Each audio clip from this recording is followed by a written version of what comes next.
Alô, comunidade! Eu sou o Rodrigo Viana e esse é o ICL Urgente. Avançamos já pelo último mês de 2025, o ano em que o Brasil mandou para a cadeia Jair Bolsonaro e os militares golpistas. Hoje, dia 1º de dezembro de 2025, a gente chega sempre com as principais notícias do Brasil e do mundo e sempre com a participação da Laura Couto, direto da nossa redação. Boa tarde, Laura. Boa tarde, Rodrigo. Boa tarde para você que está nos assistindo pelos canais do Instituto Conhecimento e Liberta e Eduardo Moreira no YouTube. Aproveita, deixa seu like, se inscreve no canal e comenta de onde você está assistindo. Vamos lá, Rodrigo.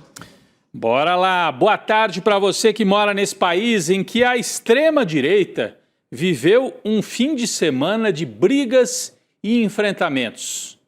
Crise, xingamento, troca de acusações dentro da família Bolsonaro e entre as várias facções em que se divide a extrema-direita. Nós vamos começar justamente por este tema, que gerou uma crise política no principal partido da direita no Brasil.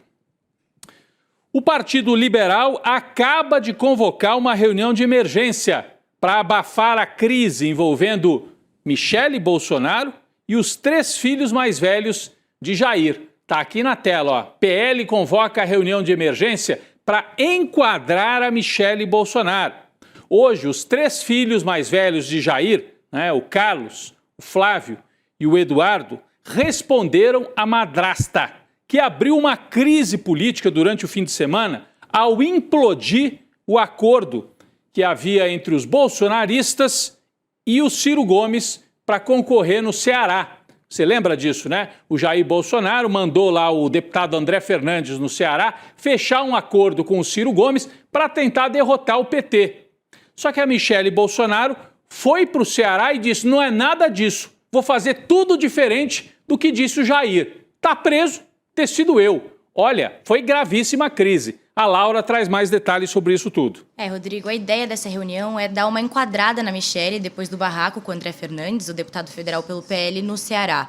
Segundo relatos obtidos pelo jornal O Globo, a reunião na sede do Partido Liberal está prevista para amanhã de tarde e vai contar com a participação, claro, da ex-primeira-dama, Michele, do presidente nacional do partido, Valdemar Costa Neto, do senador Flávio Bolsonaro e do líder da oposição no Senado, o Rogério Marinho. O clima está bem ruim entre eles, Rodrigo, e segundo um integrante do Partido Liberal, ouvido pelo jornal, a Michele provocou um hecatombe no partido e virou um agente de desestabilização, nas palavras dele. Além disso, esse mesmo integrante disse que o Partido Liberal está do lado do André Fernandes e de saco cheio das maluquices da Michele, Rodrigo. Essa história de a Michele maluquice é complicado. Quer dizer, maluquice é só a hora que a mulher faz uma coisa dessa. O Jair não faz maluquice, né? Mandar passar solda na tornozeleira, aí não é maluquice? O que é isso, hein? Mas vamos embora, vamos continuar explicando esta crise política que começou com as declarações da Michele no Ceará. Retomando um pouco, então, o que aconteceu no fim de semana, foi um domingo de fortes emoções para o lado do bolsonarismo, né? Emoções ruins. Bom, no evento organizado pelo Partido Novo em Fortaleza, o ex-chefe dos procuradores da Lava Jato, o Deltan Dallagnol, chamou a Michele Bolsonaro de presidenciável ao anunciar os convidados da cerimônia. Então presta atenção, a cerimônia era do Partido Novo, do Deltan Dallagnol, mas a Michele foi convidada, o que já é curioso, porque ela é do Partido Liberal. Aqui ela aparece chorando num dos eventos. Mas daí o Deltan Dallagnol apresenta a Michele como candidata lá no Ceará. Candidata a presidente, o que é também estranho, já que o presidenciável da família é o Flávio, ou não é? Ou tem uma disputa? Tem alguns que querem a Michele e outros que querem o Flávio. Bom, o Deltan e outros lá no Ceará participavam do lançamento da pré-candidatura do senador Eduardo Girão ao governo do Ceará. E aí veio o momento mais constrangedor. A Michele puxou a orelha de André Fernandes em público por causa da aliança no Ceará com o ex-governador Ciro Gomes para 2026. Você está entendendo? O evento era do Partido Novo, a Michele do Partido Liberal. Aí ela vai no evento e diz: o nosso candidato a governador é o Girão. Ué, mas não tinha um acordo para apoiarem o Ciro Gomes? Ela diz: não é nada disso. Nós temos aqui na tela a fala, né, transcrita da Michele. Olha só, eu adoro o André Fernandes. passei em muitos estados falando sobre o orgulho que eu tenho dele, do Nicolas, etc. Mas fazer aliança com um homem que é contra o maior líder da direita, isso não dá. Ela está se referindo ao Ciro Gomes, né? Nós vamos nos levantar e vamos trabalhar para eleger o Girão, o improvável. Todo mundo já foi improvável, né? Ela quer dizer, parece improvável eleger o Girão, mas nós vamos apoiar o Girão e não o Ciro Gomes. Gente, a gente quer pacificar, criar unidade, e a gente vê que a pessoa, o Ciro Gomes, não levanta a bandeira branca. Mas como é que ela quer pacificar se ela passa o trator em cima do André Fernandes, que, a mando do Bolsonaro, fechou o acordo com o Ciro Gomes? É uma crise terrível lá na direita. Depois disso tudo, o André Fernandes, esse deputado do PL, que fez papel de otário ali na frente de todo mundo, respondeu, disse que a aliança com Ciro Gomes era um plano do próprio Jair Bolsonaro, que, portanto, está sendo criticado pela Michelle. Vamos ver o que disse André Fernandes numa entrevista. Temos aqui. A própria esposa do ex-presidente Bolsonaro vem e tenta chegar aqui e dizer que a gente fez uma movimentação errada. O próprio presidente Bolsonaro, no dia 29 de maio dos parlamentares, pediu para a gente ligar para Ciro Gomes no Viva Voz. Ficou acertado que nós apoiaríamos Ciro Gomes, presidente Bolsonaro. Logo em seguida o presidente Valdemar também, só que o acordo é muito ruim para Jair Bolsonaro se aproximar de Ciro Gomes, coloca o André, que qualquer pancada o André aguenta, porque a gente tem que fazer um senador aqui no estado do Ceará, porque a gente tem que fazer maioria de Senado no Brasil todo, porque a gente tem que derrotar o PT aqui no estado do Ceará. Então, infelizmente, eu estou aqui para dizer que houve essa conversa, o presidente Bolsonaro pediu para a gente ligar para Ciro Gomes no Viva Voz.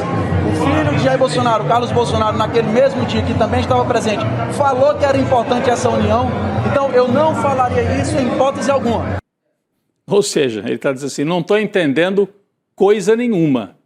O Jair e os filhos mandaram eu fazer o acordo com o Ciro, agora vem a mulher dele e diz isso tudo publicamente e ainda me dá uma bronca pública. Laura, só que ficou pior ainda. A situação ficou pior hoje, segunda-feira. Conta pra gente o que aconteceu, porque os filhos do Jair agora entraram em campo e bateram na Michelle. É isso, né, Laura? Rodrigo, olha onde o Ciro Gomes chegou, né? Meu Deus, mas é impressionante como a família Bolsonaro consegue se queimar sozinha. É como se fosse um superpoder, né? Agora há pouco, o Flávio Bolsonaro, que é o possível candidato à presidência da família para 2026, criticou a própria madrasta, Michelle Bolsonaro, nesse barraco com André Fernandes. Olha só o que ele disse à coluna do Metrópolis do jornalista Igor Gadelha, abre aspas. A Michelle atropelou o próprio presidente Bolsonaro, que havia autorizado o movimento do deputado André Fernandes no Ceará. E a forma com que ela se dirigiu a ele, que talvez seja a nossa maior liderança local, foi autoritária e constrangedora, Rodrigo. Autoritária e constrangedora é a nossa chamada principal hoje aqui no ICL Urgente. É uma crítica de um senador contra uma ex-primeira-dama, mas é uma crítica do enteado à madrasta. É uma crise familiar, uma crise política, né?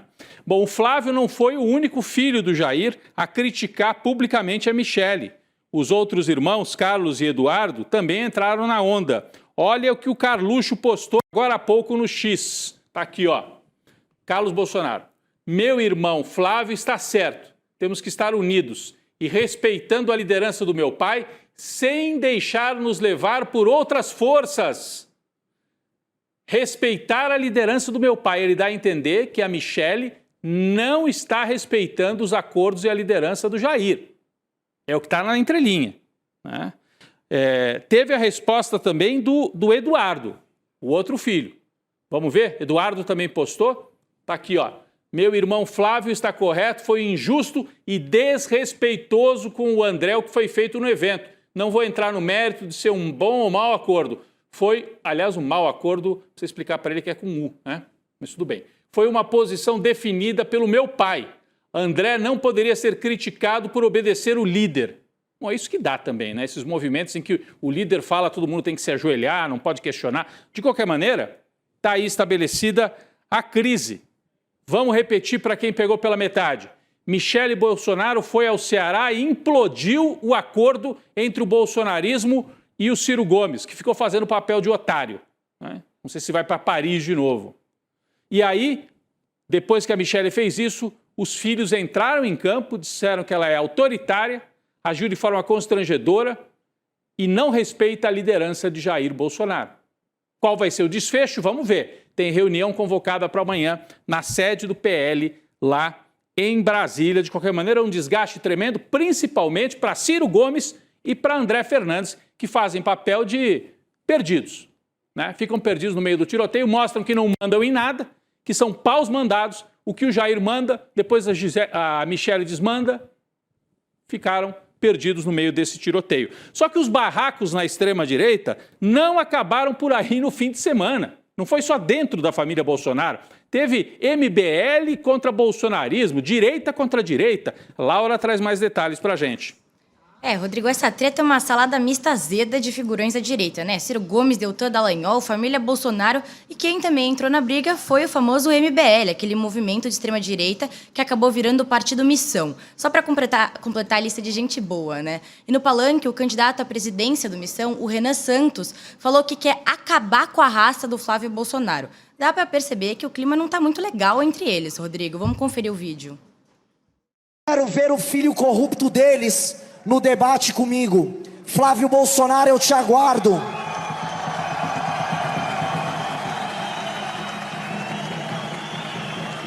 Eu quero acabar com a sua raça, Flávio Bolsonaro. Você enterrou a nossa revolução. Você enterrou a nossa revolução. Mas nós não morremos, Flávio Bolsonaro. Você, Flávio Bolsonaro, você, Jair Bolsonaro, vocês devolveram o Lula ao poder. O mesmo Lula que nós prendemos em 2018. Vocês viram aí as imagens, é de um congresso de fundação aí do Missão, MBL. Parece uma cena bizarra, né? Porque ele faz o discurso com uma espada na mão. A gente acha estranho, mas tem toda uma linguagem aqui para dialogar com os mais jovens, com histórias aí de games e tal. Então, é o Missão que se apresenta como a extrema-direita mais jovem, batendo na extrema-direita bolsonarista. Esse Renan está se apresentando como candidato a presidente pelo MBL. E com a espada na mão disse, eu vou acabar com a sua raça, e chamou o Flávio Bolsonaro de corrupto. O curioso é que quem faz parte do Partido Missão e do MBL, inclusive está aqui, né, no palco, é o Kim Kataguiri. E sabe como é que ele ficou famoso?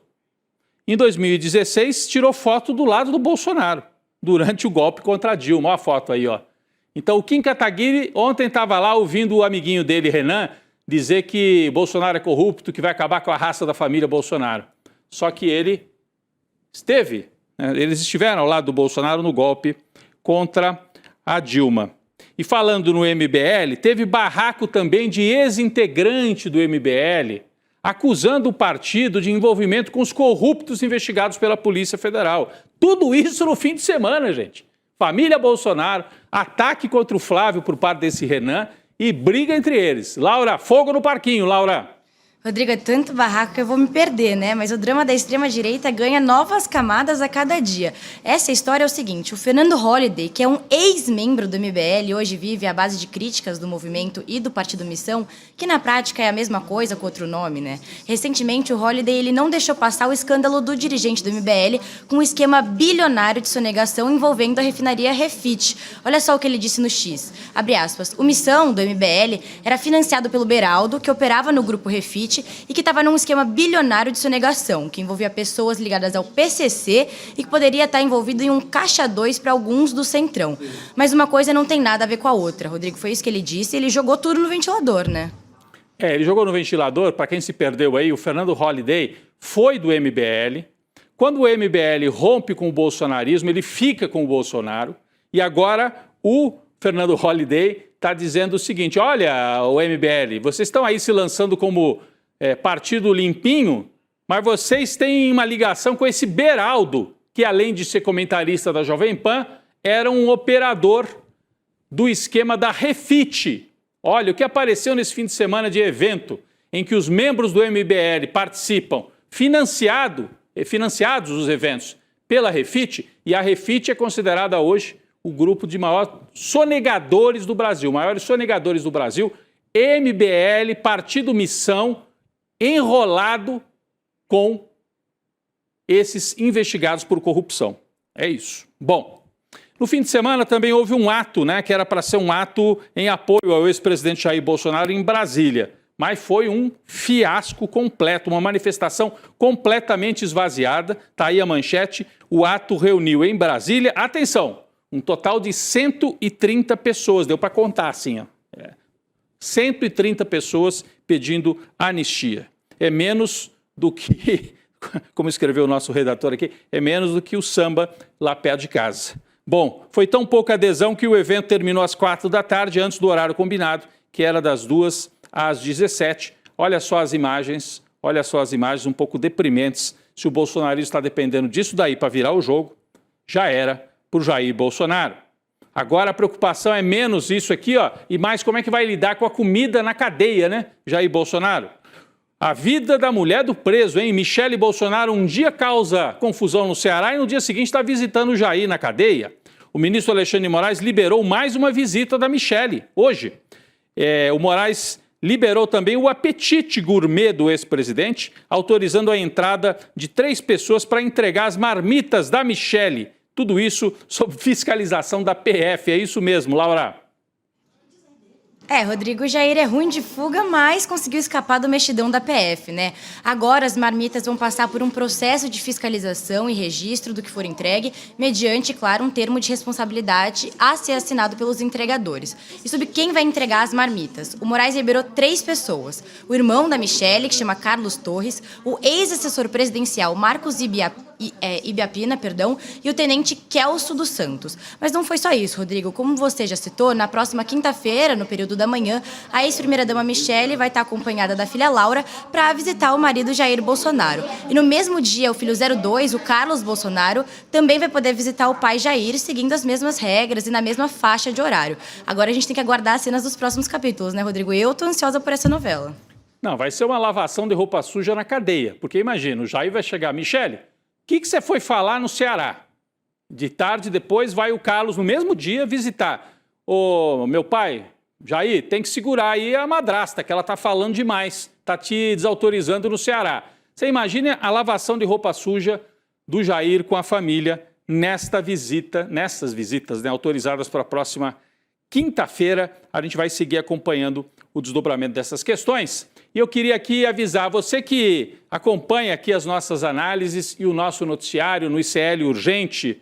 Você pode ajudar a gente a ficar ainda mais forte nas redes sociais. Olha só, o nosso perfil no Instagram está pertinho de completar 1 milhão de seguidores. Então a gente está fazendo aqui uma campanha para aqueles e aquelas que nos assistem. Se você ainda não é inscrito, vai lá, ó, está com 981 mil seguidores. 981, faltam só 19 mil para a gente bater em 1 milhão. Então a campanha é essa. Entra na nossa conta no Instagram do ICL Notícias e você passa a seguir o ICL para a gente chegar logo a 1 milhão. É isso aí, a gente agradece muito também essa ajuda da nossa comunidade.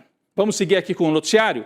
O ministro Alexandre de Moraes determinou uma perícia relacionada ao general Augusto Heleno, que foi chefe do GSI e foi preso pela trama golpista. Está na manchete aqui na tela. Moraes avalia pedir perícia sobre saúde, né? Porque a defesa do Heleno, olha só o que fez a defesa do Heleno, voltou atrás, corrigiu aquela informação de que o general Heleno tinha sido diagnosticado com Alzheimer em 2018, porque ele está querendo escapar da cadeia. Então ele diz, olha, eu estou doente, eu tenho Alzheimer desde 2018. Todo mundo estranhou, porque como é que ele foi ministro do Jair já tendo Alzheimer? O Alexandre de Moraes, inclusive, pediu, escuta, você foi ministro, você avisou o governo que você tinha Alzheimer? Cadê os exames? Agora a defesa viu que pegou mal e está dizendo, não, a gente deu uma informação errada, ele tinha Alzheimer, mas não era desde 2018. A Laura tem mais detalhes sobre essas idas e vindas do general Heleno. Laura. Rodrigo, os advogados do general Heleno apresentaram um novo relatório, dessa vez afirmando que o diagnóstico foi dado no início desse ano de 2025. E com esse vai e volta, o ministro Alexandre de Moraes, ele determinou que a defesa do Heleno apresente mais esclarecimentos sobre essa doença do Alzheimer no prazo de 5 dias. Além disso, a intenção dessa perícia, que agora há pouco, inclusive, Rodrigo, o Alexandre de Moraes determinou de fato, não está mais avaliando, é checar se o quadro de saúde do militar é de fato delicado mesmo. O Heleno cumpre pena em regime fechado há mais de uma semana, Viana, no Comando Militar do Planalto, que fica em Brasília, e a defesa quer que o general cumpra a pena em regime domiciliar por conta desse quadro mental dele. E a PGR já se manifestou a favor. Laura, é uma história importante, porque os bolsonaristas valentões, o general Heleno era um que fazia gracinha, gritava até nas convenções lá do partido, né, dizendo se gritar, pegar centrão, não fica um. Depois fez plano golpista, anotou na caderneta e agora, para fugir da cadeia, está dizendo que tem Alzheimer. Se for verdade, é algo sério, precisa tratar. Agora tem que esclarecer melhor. Daqui a pouquinho, no ICL Notícias, segunda edição, Heloísa Vilela, ao vivo, traz atualizações sobre essa história do general Heleno com Alzheimer. Já, já. Você fica com a gente que vem mais atualizações no N2. Mas falando nos golpistas, tem mais um personagem aqui entre os covardões, né? Covarde. O deputado Alexandre Ramagem, que está foragido nos Estados Unidos após ser condenado nesse mesmo julgamento aí do Bolsonaro e do Heleno, achou de bom tom desafiar publicamente o ministro Alexandre de Moraes. Num vídeo publicado hoje nas redes sociais, Ramagem diz o seguinte, nós temos aqui as aspas do Ramagem desafiando o Alexandre de Moraes, podemos colocar na tela aqui, ó. Se o Alexandre de Moraes quiser trazer algum pedido para minha extradição, ele vai ter que remeter para análise de um juiz federal americano toda a ação do golpe que me envolve, ou seja, vai ter que remeter na íntegra.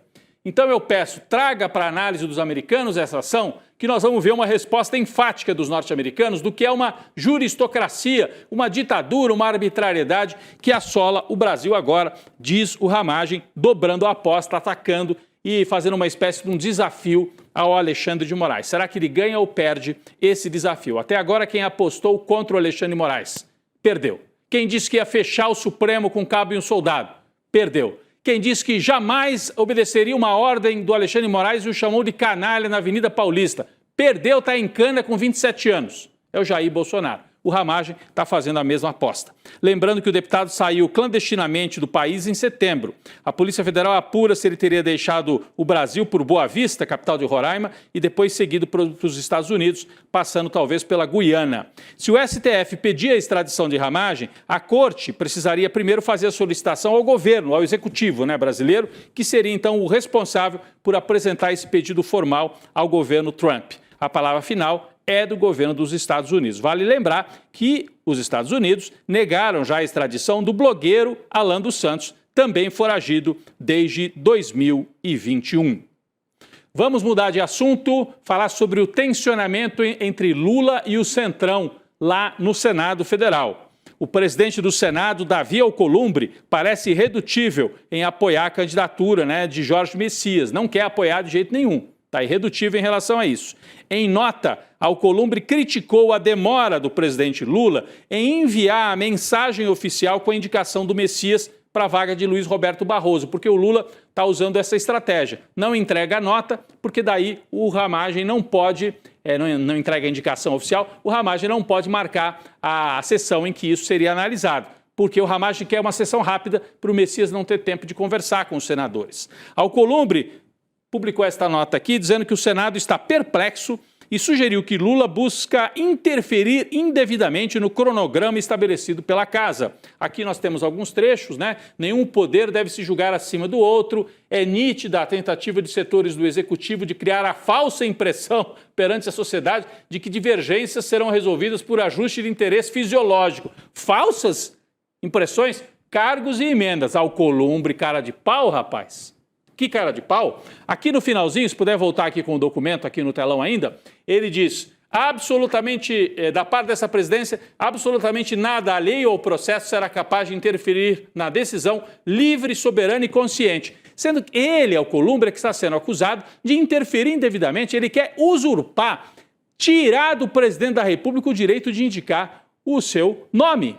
O Lula quer indicar o Messias, o Alcolumbre cismou que tinha que ser o Rodrigo Pacheco.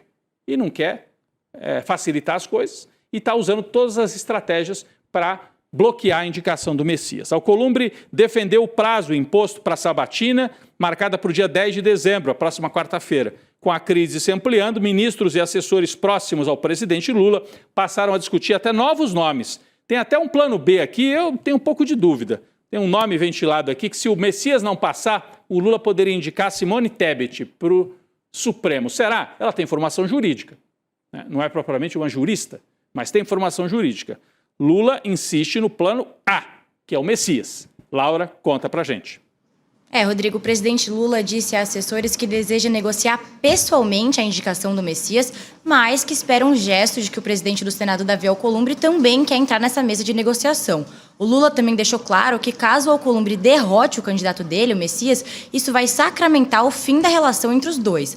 A ministra das Relações Institucionais, Gleisi Hoffmann, também entrou no conflito, mas para botar panos quentes, e ela escolheu uma abordagem conciliadora para administrar essa crise. A Gleisi utilizou as redes sociais para falar que possui o mais alto respeito e reconhecimento pelo Alcolumbre, nas palavras dela, negando qualquer tipo de negociação envolvendo cargos e emendas. Outros ministros do Lula também telefonaram para jornalistas, afirmando que o Alcolumbre não está exigindo nada do governo, Rodrigo. A informação que eu tenho é outra. Eu fui conversar com algumas pessoas nesse fim de semana e escutei que o Alcolumbre colocou na mesa as suas exigências, cargos, inclusive nomeação, para o Banco do Brasil em troca de facilitar as coisas para o Messias. E que se ele for para o enfrentamento, o Lula vai tirar todos os cargos que o Alcolumbre tem indicados no governo federal e vai virar uma guerra total. Não é bom para ninguém, mas eu diria que o Alcolumbre nessa pode perder mais do que o Lula. O presidente da República chamou o senador Weverton Rocha, relator da indicação de Messias no Senado, para uma conversa. Está aqui o Weverton, é esse senador que é do PDT do Maranhão, ele é vice-líder do governo, já sinalizou que vai apresentar um relatório favorável a Messias. O Lula quer articular com o Weverton, a reunião vai acontecer ainda nesta segunda-feira. Vamos falar do escândalo do Banco Master. Você viu que o banqueiro foi liberado, né? Ganhou uma saída aí, saiu da prisão. Mas virou uma verdadeira caixa de Pandora. Você abre a caixa e tem cada vez um personagem novo. Agora, documentos obtidos pela revista Fórum indicam que um ex-ministro de Bolsonaro, ministro da Cidadania, chamado Ronaldo Vieira Bento, tem ligações ou teria ligações também com o Master. Olha só a história. O Bento deixou o comando do Ministério da Cidadania e assumiu cargos estratégicos em empresas associadas ao Banco Master. E qual é o problema disso? É que ele agiu nas duas pontas. Ele, como ministro, tomou decisões que depois ajudaram as empresas nas quais ele foi trabalhar. A Laura explica pra gente esse nome novo que surgiu aí. Laura.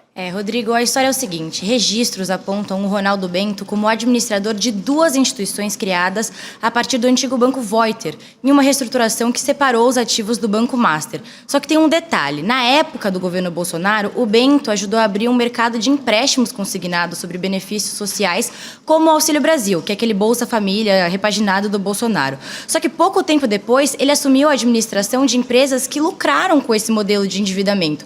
Ou seja, ele criou o problema e depois vendeu a solução, Rodrigo. É isso, ele como ministro facilitou essa ideia de que você poderia ter empréstimo consignado. Você sabe, né? Empréstimo consignado tem vinculado à aposentadoria e tal, também vinculado ao Auxílio Brasil. Os bancos amaram. E depois ele foi trabalhar, por coincidência, num braço do Banco Master que lida justamente com esse tipo de empréstimo.